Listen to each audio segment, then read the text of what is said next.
Channel के सभी दर्शकों को हृदय से नमस्कार। प्रिय दर्शकों, इस बार हम आपके लिए बिल्कुल नई चीज़ लेकर के आए हैं, नया विषय लेकर के आए हैं। ये ज्योतिष के लिए ही है और ख़ास तौर से ये बच्चों का खेल नहीं है। ज्योतिष के अंदर एक और विशेषता है कि आप जन्म कुंडली के अलावा भी अपने बारे में जान सकते हैं। अगर आपके पास जन्म कुंडली नहीं है तो कई लोग प्रश्न करते हैं कि मेरे पास जन्म कुंडली नहीं है और ना ही मेरे पास जन्म तारीख है, ना टाइम है, तो हमारे विषय में आप कैसे बताएंगे? ठीक है, इसका एक नियम है और हम उस नियम से आपको अवगत कराने जा रहे हैं।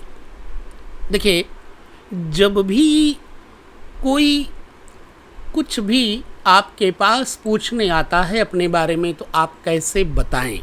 पहली बात तो ये कि वह व्यक्ति जो आपके साथ प्रश्न करने आया है वो आपकी परीक्षा लेने के लिए तो नहीं आया। यदि ऐसा है तो आप बिल्कुल उत्तर मत दीजिएगा, और हाँ, उत्तर दीजिएगा तो बता दीजिएगा कि ये आप मेरे साथ कपट कर रहे हो। कैसे पता लगे कि प्रश्नकर्ता हमारे साथ धूर्तता कर रहा है? उसके लिए नियम है कि पहले एक प्रश्न कुंडली आप स्वयं बना लीजिए। अगर प्रश्न काल या जो प्रश्न काल का लग्न होता है उसमें या सप्तम स्थान में बलवान पाप ग्रह बैठे हों तो प्रश्नकर्ता कुटिल हृदय या धूर्त होता है। ये विषय थोड़ा सा गहन है और गंभीर है। अगर आप सीख रहे हैं ज्योतिष तो प्रश्न काल के इस नियम को अवश्य जानिए। नंबर 2, कैसे पता चले कि अगला आदमी जो हमारे पर प्रश्न करने आया है वो धूर्त है या पाखंड कर रहा है? मुझसे मेरा ज्योतिष का परीक्षा लेने आया है, ठीक है। प्रश्न लग्न में चंद्रमा और किसी भी केंद्र स्थान में सूर्य, बुध और शनि एक साथ बैठे हों तो भी प्रश्नकर्ता धूर्त होता है। प्रश्न लग्न में चंद्रमा बैठा हो और केंद्र में शनि हो तथा बुध अस्त हो तो प्रश्नकर्ता कुटिल हृदय का होता है। याद रखिए इन पॉइंट्स को। प्रश्न कुंडली में चंद्रमा को मंगल और बुध पूर्ण दृष्टि से देखते हो तो प्रश्नकर्ता उपहास यानी मजाक उड़ाने के लिए प्रश्न करता है।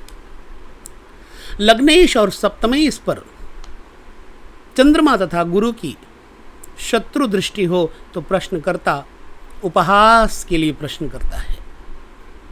षष्ठेश मंगल लग्न में शनि के साथ बैठा हो तो व्यक्ति दुष्ट एवं निंदा करने के लिए आता है।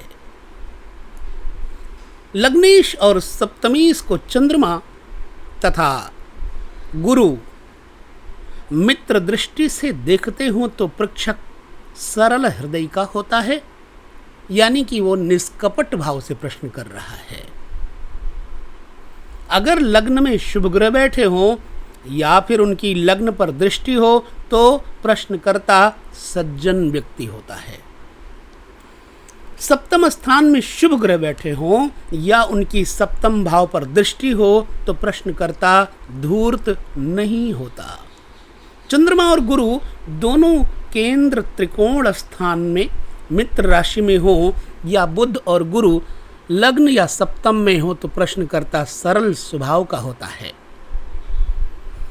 प्रश्न कुंडली में चंद्रमा और बुध को मंगल देखता हो तो प्रश्नकर्ता परीक्षा करने के लिए प्रश्न करता है, और यदि इन दोनों ग्रहों को गुरु या शुक्र देखता हो तो परीक्षक अपनी यथार्थ स्थिति के बारे में ज्योतिषी की राय जानना चाहता है। इस प्रकार इन बातों को, इन योगों के आधार पर प्रश्नकर्ता का विचार करके प्रश्न और उसके फल का निर्णय करना चाहिए। यदि प्रश्नकर्ता दुष्ट, पाखंडी, धूर्त, श्रद्धाहीन, उपहास करने वाला या परीक्षा करने के लिए प्रश्न पूछता हो तो उसके प्रश्न का विचार नहीं करना चाहिए। अब प्रश्न उठता है कि एक समय में कई बार हमसे पूछने वाले प्रश्न अनेक पूछ लेते हैं, तो सामान्यतः एक समय में एक प्रश्न का ही विचार करना चाहिए। लेकिन यदि कोई व्यक्ति अपनी परिस्थिति या मजबूरी से लाचार होकर एक समय में या एक लग्न में अनेक प्रश्न करे तो उसके विविध प्रश्नों का विचार किस प्रकार देना चाहिए, हम आपको यह विधि बताते हैं। आदमी के पहले प्रश्न का विचार लग्न से करना चाहिए। अगर दूसरा प्रश्न है तो दूसरे प्रश्न का विचार चंद्रमा से करना चाहिए। फिर तीसरे प्रश्न का विचार सूर्य जिस स्थान में बैठा हो उससे, चौथे प्रश्न का विचार बृहस्पति जिस भाव में हो उससे, और पांचवें प्रश्न का विचार बुध और शुक्र से, जो बलवान हो दोनों में से वह जिस भाव में स्थित हो उस भाव से करना चाहिए।